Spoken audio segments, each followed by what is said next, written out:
Hello guys, what's up? Welcome to Homeworld Remastered. This is your host, Trubs TFL. TFL is a well-known clan for the Homeworld community, and TFL, which stands for the Fallen Lords. Excuse my language. Try not to laugh because sometimes I do mess up a few of my words. And now we are about to play Homeworld Remastered on Sarum Dust Cloud. It's a 3v3 map. Again, this is online using Steam, Shift, hosted for multiplayer deathmatch. Okay, let's get started and wait for the load. As you can see, we are still waiting and waiting and waiting and waiting and waiting. In the meantime, I will play one of my playlists that I usually use when I play Homeworld Remastered. And here it is. I have a few music playlists that I use. So this is part of the playlist, which is Homeworld music. And it's level 1. If you ever played the if you ever played the mission, this is from Homeworld 2 campaign mission level 1, where it starts you off at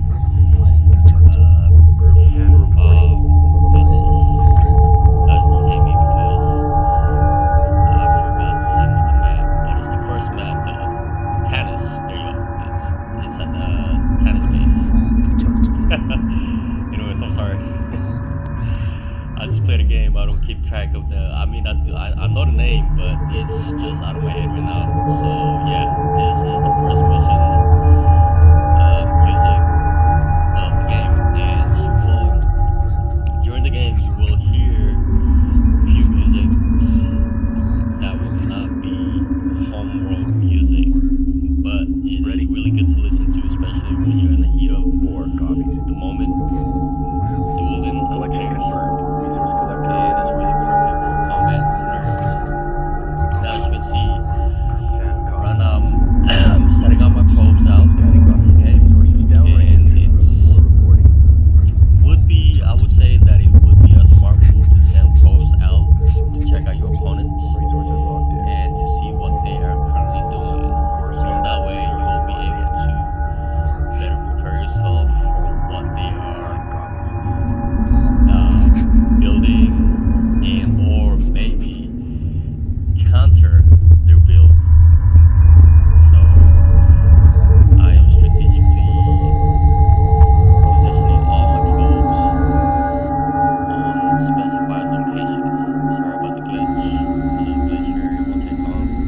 There you go. Now I am using Titan race, which is a Homeworld 1 race. And ever since after the patch, I think that they've made Homeworld 1 race pretty much useful in regards to going against Vagar races. That said, what I mean by that is that because before the patch came out, before the recent patch came out, the Vagar corvettes were basically unstoppable.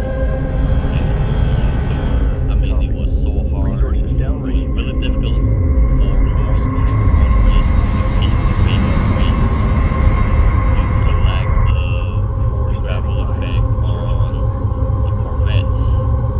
Now, ever since the patch came out, this all changed dramatically. Okay, so now basically this new patch rendered Vagar corvettes useless when facing against a Homeworld 1 race using frigates to gravel build order. Stop Vagar off the track by gravel against their corvettes, which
modules or both. Anyways, yeah, I mean, as to say, comparing to Homeworld 2 ships, where you can see what they're building as far as the module build goes. You will be, I mean, for Homeworld 1 ships, you can see the mothership or the carrier on what they're building, because it'll show a big fighter facility module right on the side of the ship, okay, right on the ship, and that gives away everything, and that basically is what makes your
far it's not looking good for the other team. But anyways, as far as the close field cricket goes, yeah, I don't think they had the ability to do like the missiles coming, incoming missiles coming off opponents. But if you worry about missiles, incoming missiles, Thailand ships do have some defense fighters. Okay, now those defense fighters are able to stop with some incoming missiles. Okay.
really good that we have these races